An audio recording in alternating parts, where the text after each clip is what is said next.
Almost 9 years ago, I was pregnant with my son, and my mom had died about 3 weeks before he was born from a really long battle of cancer. And then about 14 months later, my son's father died of a accidental overdose. Oh, no. So I kind of got double whammied with a grief journey, but two very different ones at the same time. And I decided to write a children's book about the journey of grief. And it's kind of, what inspired it. Yeah. So it was 14 months. So how old was is it your son? Yeah, he had just turned 1. Oh, wow. Oh, yeah. Wow. Okay.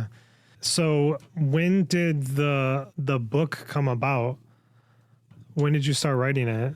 I started writing it when he was about 2 or 3 years old. I had gone to school to be a writer. I have my degree in English with a focus in creative writing, and it wasn't really my initial path to write a children's book at first, but it kind of just happened one day. I know he started asking questions, and I didn't really have any resources for him. There's not many children's book on grief, so I just decided to do it. Yeah, that's awesome. Yeah, it's always encouraging to see people kind of transmute that pain of grief into some creative endeavor to help other people. Take us back a little bit. So your son's 1 year old. You're still dealing with the loss of your mom, and then you lose your husband suddenly. What did life look like at that time? What was the impact that it had on you, especially as a new mother? It was crazy. He had relapsed when my son was about 6 months old. So it was going on for a long time. So it was a lot of chaos, just kind of trying to survive being a new mom, and then, not having mine to really guide me as a mother. He's my first child. So, it was definitely, I feel like when it comes to addiction and when you're married to somebody who relapses or what have you, you kind of start grieving them when they relapse because they're not really the same person anymore, Yeah. What does that look like? What does the grief look like in the process of them relapsing? It's more of so like, you have this whole life planned, and then you know how that goes. It doesn't really ever go as planned. You don't think that those types of things are going to happen, especially, when it comes to addiction, it's just such a slippery slope. So he relapsed when your son was 6 months old. Yes. And then passed away 6 months after that, or thereabouts. Okay. Yeah, about 7 months. Yeah. So how did your grief change then? So you were grieving already during those 6 months. Yeah. I mean, I feel like I didn't really grieve my mom right away because I was giving birth immediately afterwards. So my brain was like, nope, can't do this right now. We have to be a parent. Right.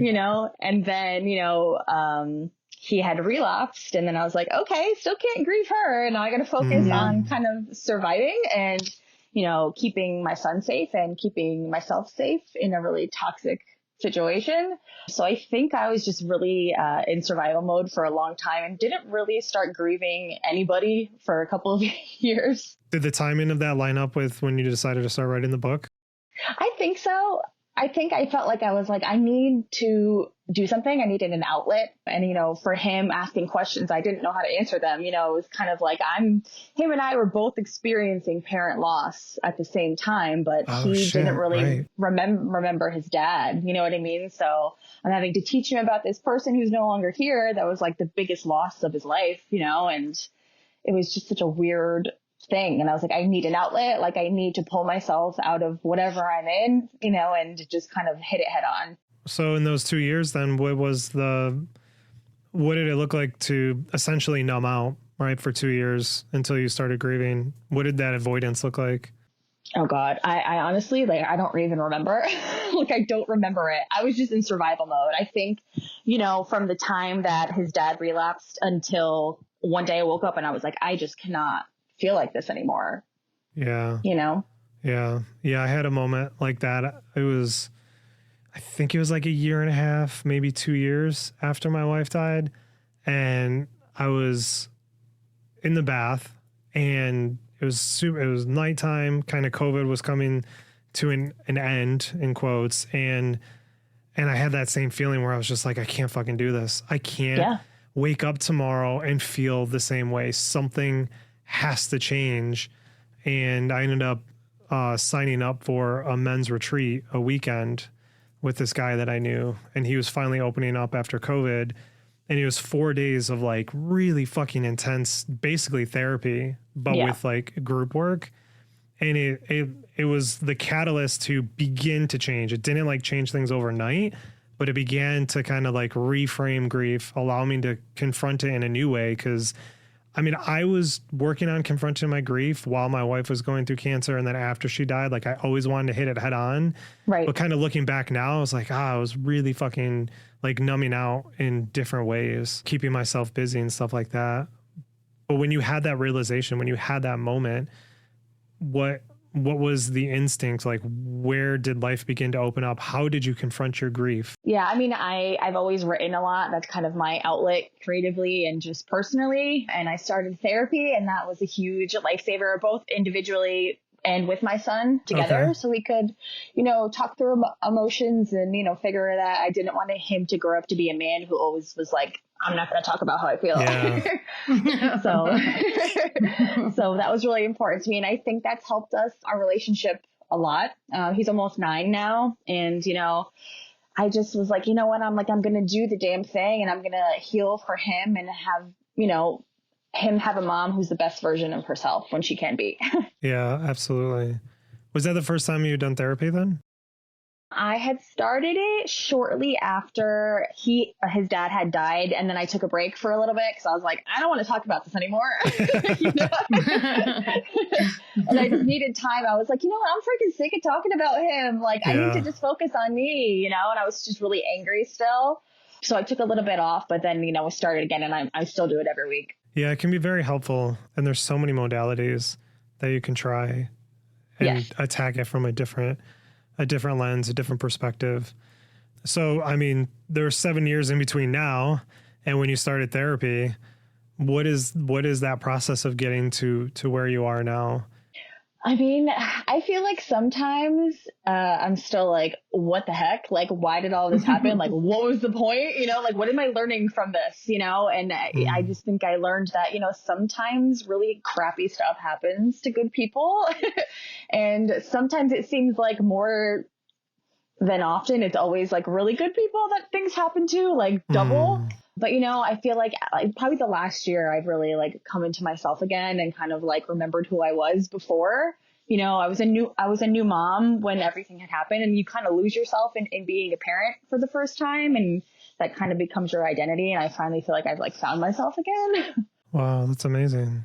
Yeah. So it's been cool. Mm-hmm. That's really hard. And I think I've talked about it before, but there is definitely an identity loss when we have a significant loss in our life. Yes. And you lost 2 pretty significant people back to back. Yeah. And gained a new identity in a way. Becoming correct. Yeah. It's like exactly. It's a lot of shifts at once. Yeah. What was that process of rediscovering your identity and learning who you are? I just, it took a long time. It's kind of just like, I was in such like a mode where I was like, okay, well, I'm raising this kid by myself without my mom. Like, a lot of my friends like did not have any children yet. I had him pretty young. I got married really young. I was 23. That's kind of like not normal now, whatever. But I was engaged at 19, so yeah. It was. It's crazy how that's shifted in the last, 10 years. But I got back into, fitness, and that was a huge outlet for me, going to the gym every day, like just getting into a routine where I'm not like laying in bed, like just rotting away, So that was helpful for me. So moving, basically just moving. Yeah, that's really good. Yeah, that's been so huge for me too. Something that I found out. And when I don't have that aspect in my life, like everything else becomes a lot more challenging, I should say. Yes, agreed. So as you're discovering this new identity, you're writing this book, which now I would expect it adds on this new layer. And then your son's getting older. I mean, 9 years old now. There's like a couple of key transition points from 0 to 9. Yeah. What came up for you as you were writing this book, watching your son get older as you were writing it, and then reflecting on your own grief, confronting it, and dealing with your mom and losing your husband? I think the biggest thing for me is kind of seeing like how his little world has evolved. When he was in kindergarten, I remember, I'll never forget it, that, all the kids were talking about like families and, he had said, well, like, I don't have a dad. And they were like, well, what do you mean? Everybody has a dad. And he's like, nope, I don't. You know what I mean? Just like very a matter of fact, because it's always been an open dialogue in home here. But that was kind of like, okay, like kids, even if they have not experienced loss personally, I think it's so important for them to talk with their families about grief and death because they don't know who close to them has, and to have that empathy as a kid, I think is really important to understand that everybody's family looks different. And sometimes it's because somebody's not alive anymore. Mm-hmm. Yeah. I think there's an age appropriate way to talk about death and grief, no matter what age you are. Yeah, I would agree with that. Yeah, I remember the first Mother's Day, they had to do their Mother's Day projects, and they're just like, I don't know what to do. She's dead. Like, she's dead. So Yeah. And they had no idea what to do. Yeah, it sucks. It's like, I think it's people don't think about it because they don't want to, because they want to live in La La Land. But like, guess what? Yeah. We don't. Exactly. But also, I mean, I feel like there's a lot of other reasons why someone might not have a mom or a dad. So in a way, Exactly. like schools kind of need to not do things like that. Agreed. Or, Yeah. like it's like honor your parent or your mother figure, like a person in your life that, like has meant something to you or what. Like there's just a reframing that needs to happen. Agreed. Yeah, I agree with that too. I know the family structure is vastly different, and it has been for a while. It has been for so long. Yeah. So long. Yeah, I don't understand why we're still kind of stuck in this mode of mom, dad, 2.5 kids. Yeah. Like and cookie that's cutter. It's just like, no, it's not how it is anymore. Yeah, exactly. So as you're going through this, I think it's interesting to hear about what kind of support structure you had. Like, where did you turn for support? And did you have to go and find it, or did it come to you, or like it was already built? Yeah. I mean, I have a dad and I have a sister, and they were, helped me so much. My dad was like kind of half retired. So he moved in with me, and he worked in New York. So he would stay with me on the weekends.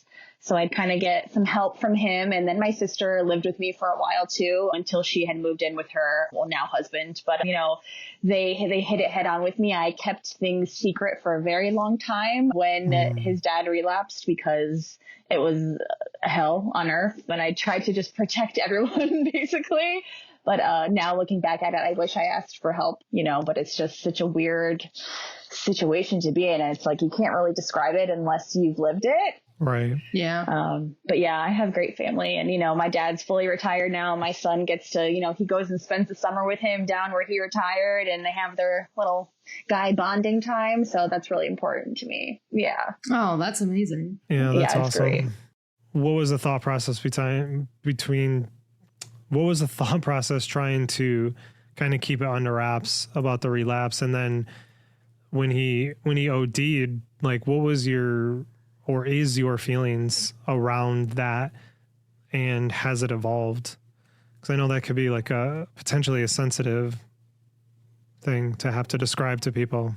Now I am not ashamed. I think when he had passed away, it was 2016, and I think fentanyl was really starting to like get crazy then. Yeah. I mean, it's even worse now, but it's just, it was a very abusive situation because of the drugs.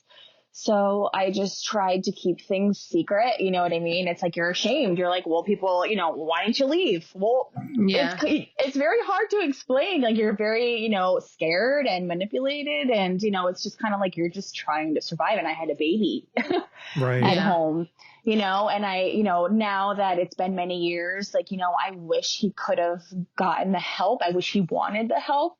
He was a very intelligent man. He was a social worker. He was a drug and alcohol counselor. And, addiction does not discriminate. And if that's not proof of it, I don't know what else is. How did you carry that, like the shame and the fear of his surrounding his death and the relationship and all that? Like, how did you transmute that? How did you change the narrative around that for yourself? I don't, I think I just really had to find myself again. I think I was just, so drained from, having to just keep everything on my shoulders and kind of just like make things work. And it's just, it's been a long time, and I understand now, like, he was just very sick, and it wasn't, nobody goes into a marriage thinking like, I'm going to do this to my spouse. And, Exactly. It's, you don't, I mean, I was angry for a really long time, but honestly, I think within the last year or so, I've kind of just like been like, okay, like he was sick, like I'm pissed, but I get it, Yeah, for sure. And I think it needs to be said again too, of like physically or emotionally abusive relationships, like you don't just leave. It's right. like most people don't get out. There is a reason they are so difficult to get out of that situation. And yeah, it's very frustrating to hear people like, well, just leave. Yeah. You can't. It's not that easy, or people would not be in these situations. right? Like there wouldn't be like systems set up to try to help men and women who are in these situations. Yeah, I think there's a statistic that's saying I think people try to leave at least 7 times before they actually do. Holy shit. Yeah, it's wild. I mean, it's like I've really just tried to, I try to keep a lot private for my son's privacy, and, also for his dad's family's privacy. I never want to bash him to our son, because, he was sick, and it's like, it's taken a long time for me to get into that mind frame. Yeah, I can imagine. It's like you're not necessarily, it's seen as a choice that you make in society right now versus an illness. And maybe the tides have turned since 2016 a little bit in that regard, but it's still, it's kind of like when you talk about grief and like breaking your leg, like, work is like, okay, we get it. You broke your leg, you can't come to work, or, you can't drive your car. But like when you're grieving, like they're like, well, there's nothing wrong with you. And you're like, well, right. Yeah, there kind of is. They're like, take 2 weeks, you'll be all right. Yeah, yeah, exactly. Whereas, drugs and alcohol and addiction is just, I mean, I like to hope that it's kind of changing. The narrative is changing, but it's like slower. It's not like cancer, like, oh no, he got cancer. You're like, okay, well, it's still an illness, right, that they're battling. But in the wake of that, they do bring other people down with them, so to speak. Maybe that's a bad turn of phrase, but it does impact other people. You, your son, your family, his family. Yeah, it's definitely not talked about a lot, like the other side, you know what I mean, of like the family who's around them, because it destroys your entire family, no matter who it is, whether it's your parents or, your children or your spouse. It's just, I think people are really uninformed about addiction, and I think people need to wake up, because it's a huge thing that, a lot of people are hiding because they're scared and they're embarrassed, and there's nothing to be embarrassed about. And then like, it feels like, anecdotally, it feels like most people are affected by addiction. Like it seems like most people have a close-ish family member that is going through addiction. It's something that I was exposed to, like from the time I was born and until, when the family members passed away. But like, it is very pervasive, very pervasive. Yeah, it's scary. It's just, and then you try to inform your kid as much as you can, and you want to scare them, but you don't want to be a helicopter parent and be like, don't ever do anything in your life. So it's just especially when they're genetically predisposed to addiction. You know what I mean? It's a scary thought, as, even being a single mother, it's like, oh God, like how do I even begin to tackle that one, Right. How do you navigate that with your son? Yeah. So, we haven't, he knows that drugs are bad, but he's still at that age where it's like, you're at the cusp where you're like, oh God, like, I don't know if I could start talking about like the in-depth things of this yet. But I have been working with a couple organizations recently, with my book coming out, that are for drug prevention, and they have really great programs for kids to explain it. And, even like, in teens, as, different age groups, like they have Friday night, like hangouts, so just to kind of get kids like off the street and like not doing crazy stuff. Yeah. But, there is programs, and I love that there is, but you really have to look for them. Yeah, I don't think they'd be that easy to find. I didn't even know that existed, where they have programs just to help kids navigate like what drugs are and all that stuff. Yeah, it's prevention. And then, just like a hangout, like they just do fun stuff. They'll watch movies, but then they do, talk about like the dangers of, anything being laced with fentanyl. I mean, I live in Connecticut, and actually there was a news story today of a legal smoke shop. He was selling fentanyl laced weed. No way. Yeah. That's so wild. it's legal here, but that's not legal. Like you can't do that. Yeah. Literally. It's in Buffalo. It's crazy too. Like last month, the Erie County executive was like, he tweeted like there was 4 overdoses like in one morning, and it's they get there's a bad batch out there, and it wreaks havoc. It's just terrible. Yeah. And, it's because pot is legal here, you think that people are going safely and buying it somewhere. And it's like, okay, well, can't even trust that. So it's just so scary. I mean, that is very scary. It's such a weird thing. I mean, when I was a kid, it's like that wasn't talked about. I mean, our parents were like, don't sniff glue. You know what I mean? Like, it wasn't like this. Yeah. Yeah. Seriously. Also, I don't think like the fentanyl crisis, I don't know. Like, I know my parents were like, don't do drugs because, drugs aren't good for you. But like, there was never this like scare that like, no, it's because there's fentanyl in it and it's going to like instantly kill you. Literally. I think it takes like a little grain of, it looks like a grain of salt, I think, can kill you, and it's, especially if you're, I don't really think heroin exists anymore. I think it's kind of just all fentanyl. But, when he had overdosed, he obviously was seeking heroin, and he shot a whole bag, and it was all fentanyl. Oh my God, he was killed instantly. I mean, he was found in his car, and, somebody called 911, obviously, and, he got brought to the hospital, and he was on life support for 6 days. Oh my God. And was completely, brain dead. So I took him off life support the day after Christmas. No way. Yeah. So it's definitely, it's not a glamorous thing. I would really advocate that people really research fentanyl, and the awareness needs to be kind of more out there than it is. Yeah.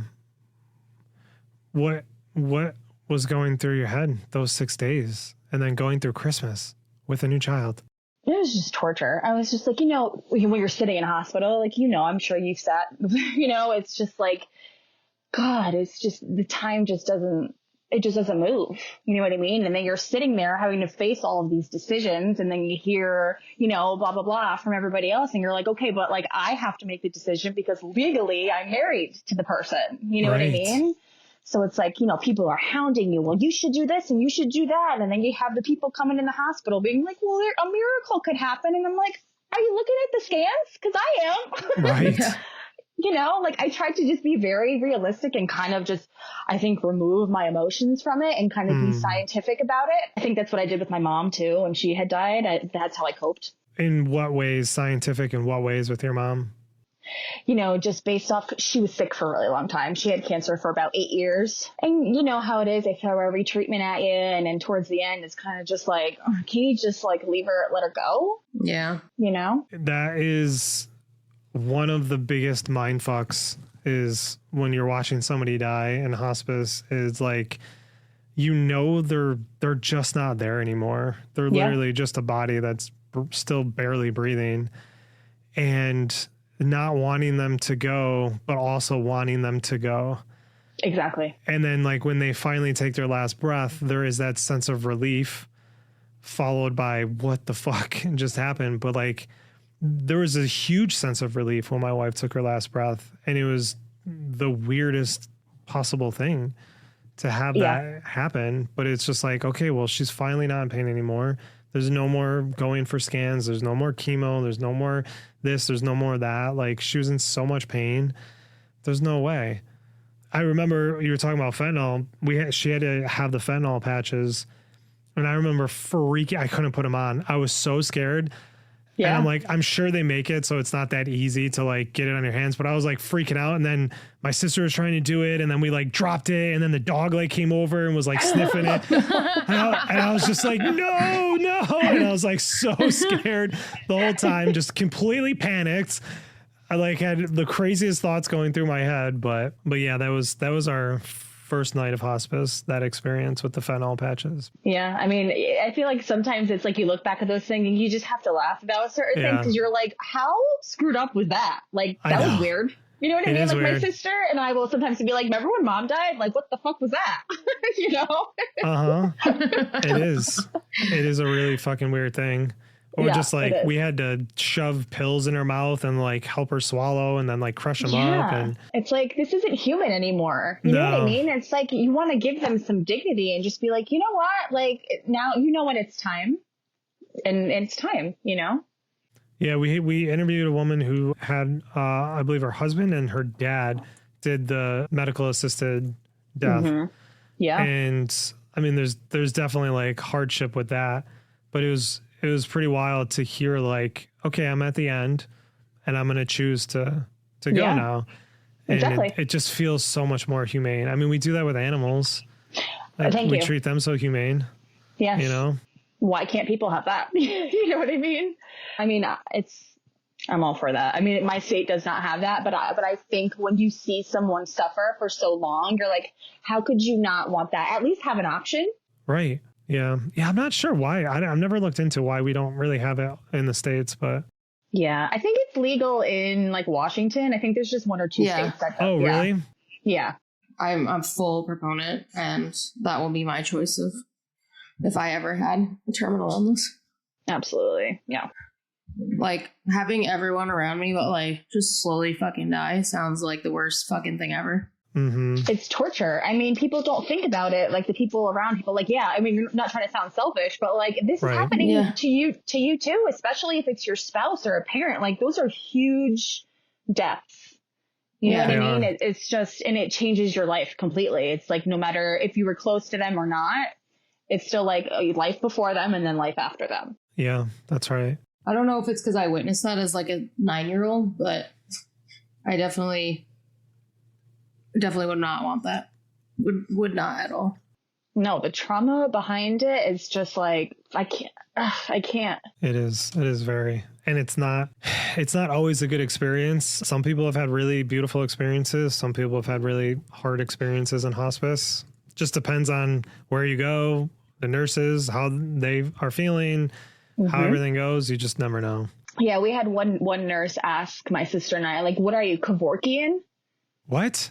Because we were like, can't you just give her something? Because my mom was on, morphine for years and it wasn't doing anything for her. You know, we were in the hospital for like a week and we were like, she's uncomfortable. Like, can't you just like figure it out? She's, what are you, Kevorkian? As I'm sitting there like fat and pregnant. I'm like, really? I'm like, yeah. Oh my God. Like we wanted her to die? No, we just want her to like be at peace. Like people don't, it's so strange, the stuff that people say. Holy shit, that's fucked up. Yeah, that's we were terrible. like, all right. I'm still stuck on this, like, your husband, like, having to take him off life support the day after Christmas. Was that your first Christmas with your son? Or second? No, it was the second, yeah. Okay. I mean, still, so what did Christmas look like for you that year? It was very somber. You know, I had stayed home. My sister was already like living with me. She kind of just moved in right after he overdosed because she was like, well, what am I going to do? Like, leave her alone? You know what I mean? Like, I didn't want to sleep in my bed alone. I just like needed someone there, you know? And it was just a very somber, you know, we woke up, we opened presents, and then I went to the hospital all day. And I sat there, you know, and then, you know, I had talked to the doctors like, all right, like, I think this is it. Like, can we just get this ball rolling? Like, I'm not carrying this on into the new year. Like, he's gone. Like you said, it was like just a body, you know, and I just couldn't do it anymore. I was just like, this is agony for everybody involved. You know what I mean? He's sitting there like barely alive on life support, was dying on life support. Holy shit. Yeah, like it wasn't like, it was just done. You know what I mean? So I was just like, made the executive decision and people were very mad about it. But I was like, you know what? At the end of the day, like I was just thinking of my son, like this can't be what our Christmas memory is going to be every year, you know? Right. Family was mad? His side, I think, you know, I get it as a parent. You want to make decisions for your child, but once your child is an adult and if they're married, that's not your choice anymore. Right. You know, I did everything that I could. It wasn't my job to save somebody else. Yeah. I didn't choose, you know, to pick it up again. I get it. It's addiction, but, it's just, you know, a very slippery slope. Like, I get it. As a mom, I don't ever want to imagine that. But I think that, you know, when you're an adult and that's, you know, your kid's married, it's kind of, you know, you have to kind of step back a little bit. How do you, or what is your relationship to your husband now that he's passed, and in terms of keeping him in memory for your son? Like, what does that feel like for you now, that relationship? Like, my relationship with my wife has evolved. It was very much like I acted like she was still here, but knowing she was dead, which created a lot of frustration and anger. Right. We're just like, what the fuck? Where are you? Like, I need help. Like, what is going on? And it's kind of more evolved now of just, I think, more of a peaceful, like, feeling connected to her and knowing that there is some form of connection still there and it's finally transformed. So it's easier to kind of keep those memories alive with the kids. What does that look like for you and for your son? Because he died when my son was so young, he doesn't remember him. I mean, sometimes he'll like come out and say something and be like, oh, do you remember like when my dad did this? And I'm like, how do you even remember that? Wow, like, you were really? like 9-10 months old. But yeah, he doesn't really ask about it. If he does, I'll tell him, you know, he'll ask like, well, what did he do when he was this age and this and that? But it's very seldom he asks about him. Oh, wow. Okay. Yeah. And what about for you in terms of remembering him? I mean, it's just such a weird way that he died. It's just, you know, like I had said, I feel like he kind of died when he relapsed and there was kind of no more relationship there anymore. You know, like the love of his life was heroin. Right. That's what it was. Wow. You know what I mean? So it felt like a single mom already. And it's just what it was, you know, unfortunately. But, you know, wherever he is, I hope he's at peace and he's not hurting anymore. And, you know, he's, you know, just okay. Yeah. Yeah. Appreciate that. That is a super fucking powerful statement. The love of his life was heroin. That's kind of says it all. Yeah. Yeah. So what does life look like for you now? I mean, this book has kind of like blown up a tiny bit. It's, you know, I've had a lot of adults say to me like, wow, like I really needed this when I was a kid. You know what I mean? And even if it's not even a parent loss, you know, grandparents, whatever, like it's not talked about. And I think it's so important to talk about it. You know, I don't know. Like I remember growing up, like it wasn't really talked about a lot. And I think I experienced my first death when I was like 12 with a grandparent. And you're like, whoa, like this is weird. Like you don't know the feeling because it's not really talked about. But it's been really cool. You know, I'm just really trying to, you know, build a legacy for my son. And I'm just trying to motivate myself to just be a powerhouse type of woman for him. So he has, you know, when he grows up, so he can be like, you know, my mom did this and she did it alone. You know, when I was told I couldn't do it alone. That's awesome. What does it feel like to have that recognition for the book, which is really a recognition of your grief? It's been amazing. It's like, I feel like it's really kind of amplified healing for me. I feel like it's brought me a lot closer to just human connection. You know, yesterday I was out to dinner and I had like a little purse on that I never wear. And I was in the bathroom washing my hands and the lady next to me was like, oh my God, like you just made me think of my sister. She just died. No and I was way. I was like, I'm sorry, you know, and she's like, no, it's good. She's like, I saw your purse and it just like, it made me think of her. And I was like, you know, like you have moments with people and you don't realize like everybody is living through such shit, you know, sometimes, and you just don't know unless someone opens their mouth. And I think I've had a lot of those interactions lately and it's really been beautiful to just be human and connect with people you don't even know. Yeah. What do you think is bringing about those experiences, those moments? What's been the shift?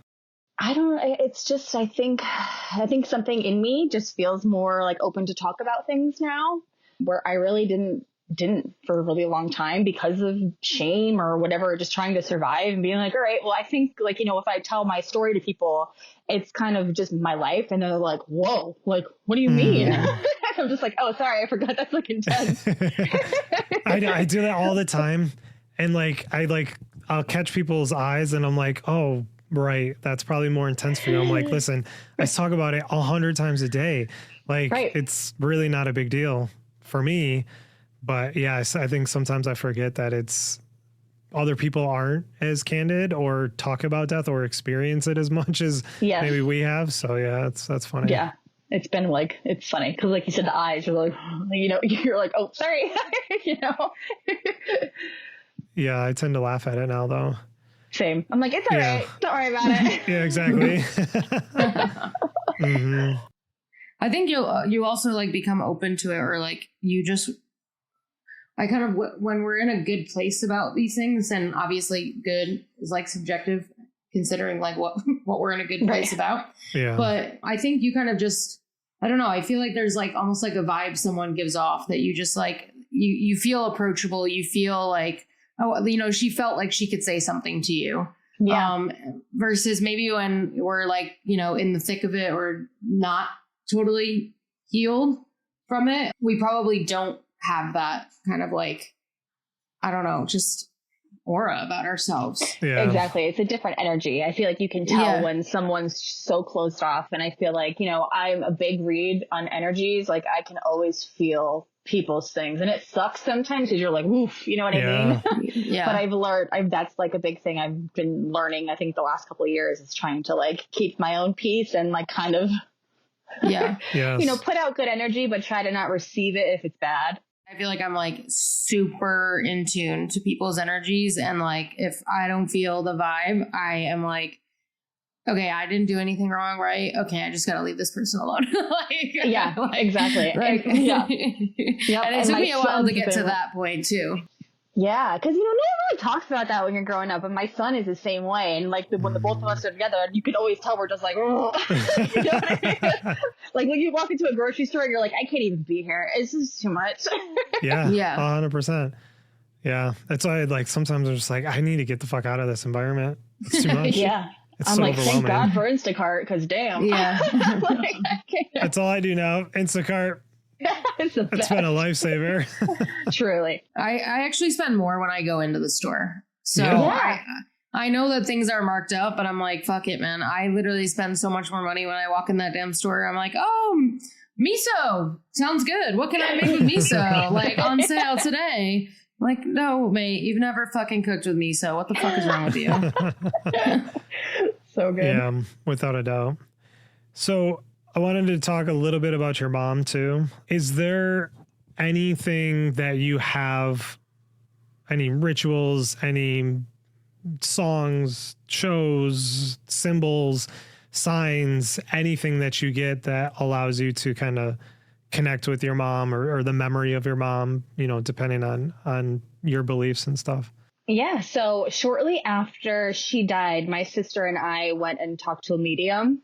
She was so spot on with like into the flower arrangements we had at my mom's service. Oh, shit. It was friggin' wild. But she had said, like, my mom was like a ball of fire. She was a wild woman. Like, she was covered in tattoos from neck to toe. Like, she was just like a badass bitch. Fuck yes. Let's go. And, so, she had said, like, I'm going to send them feathers, but not like ugly seagull feathers. Like, I'm going to send them cool feathers. And I find them in the weirdest spots. That's like awesome. When I need her, like I'll look down and I'll just see one like buried in dirt. You know what I mean? And like I was at work the other day. I work at a farm, and out back I just found like a lone feather next to exactly what I needed. That's awesome. So I made that like the focal part of my book. On almost every page you can find a feather.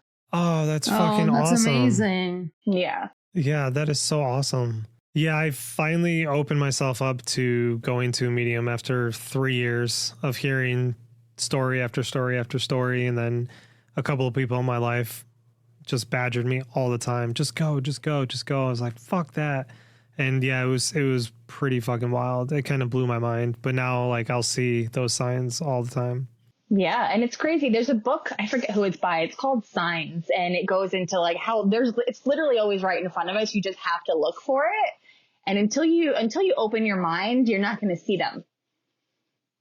But when you do, you're like, okay, like I hear you. You know what I mean? Like I'll be like, oh, mom, like put a song on if you're here. And then she'll put on like a Tim McGraw song. Like that was her man. You know what I mean? Like that's funny. Tim McGraw, tattooed, badass woman. She was so funny. Such an anomaly. She was wild. That's awesome. Do you have any stories about your mom that you like to share, or your husband? Yeah, we like to ask people to share a couple of stories at the end. Yeah. I mean, my mom was probably like, she never complained when she was sick. She, had cancer on and off for 8 years. She had a soft muscle tissue cancer. She had leiomyosarcoma, and it eventually at the end spread to her brain. And so we, towards the end, she was just misfiring, and we would just laugh because she would say the craziest shit. And we'd be like, please don't, like, just what are you going to say? Like in the hospital, she'd be like, you don't know what you're doing. And they'd be like, That's awesome. Oh my God.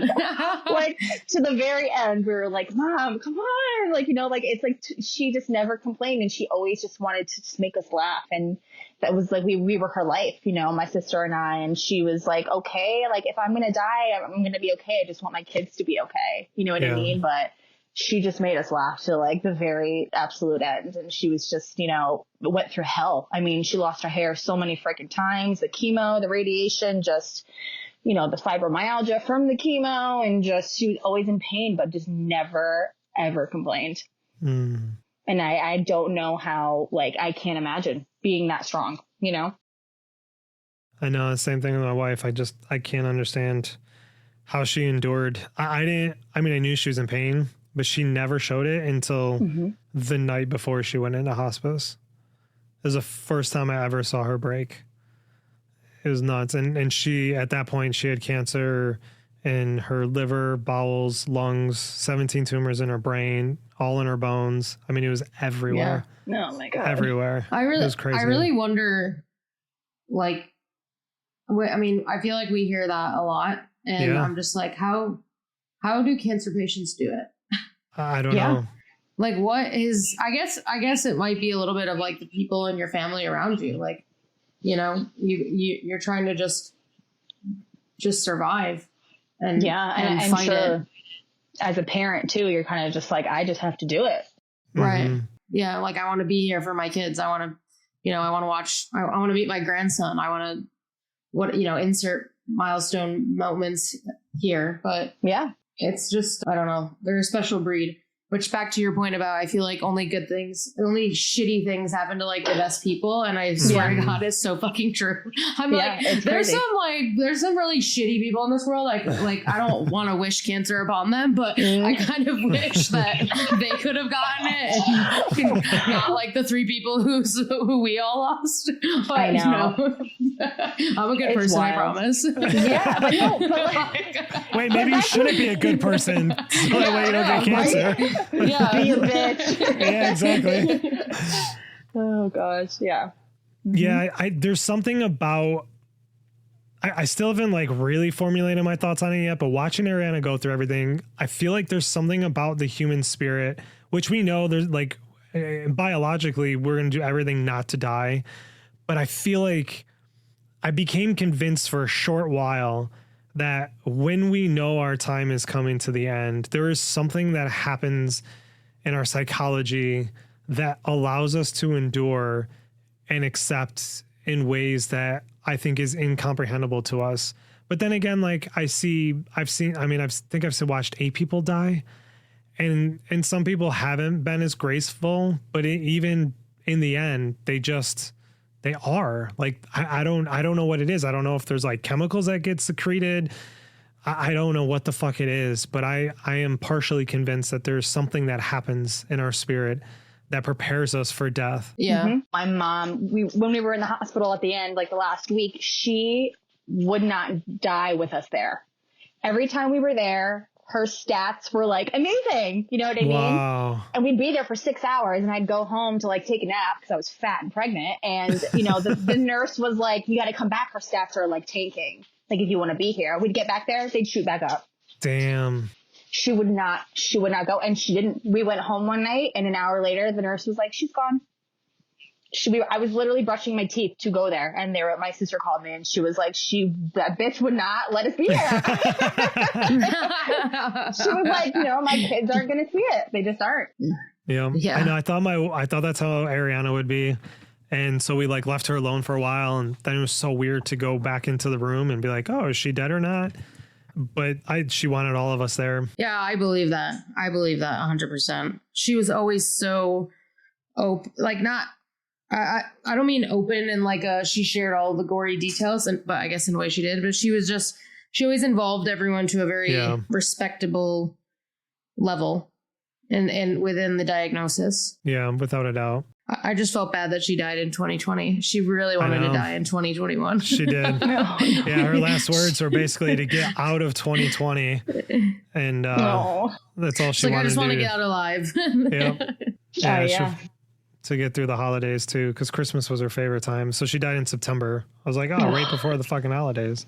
Of course. Yeah. Anyways, thank you for sharing a bit about your story. Where can people find the book? Is it released? You said upcoming launch. Has it not released yet? It is. It came out 3 weeks ago. So it's on Amazon.com and BarnesandNoble.com. What's the name?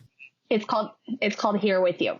Thank you for coming on. Everybody go buy the book and let every child read it and every adult read it. And I think the more conversations we can have around grief, the better equipped we'll be as a society. So very appreciative of you sharing and also writing the book and being vulnerable and willing to put yourself out there to publish that. Thank you. I appreciate it. Thank you for listening to this episode of The Day After. You can find this podcast and more at our website at www.thedayafter.com. If you enjoyed this episode, we'd really appreciate if you could take a moment to leave us a review wherever you listen to your podcasts.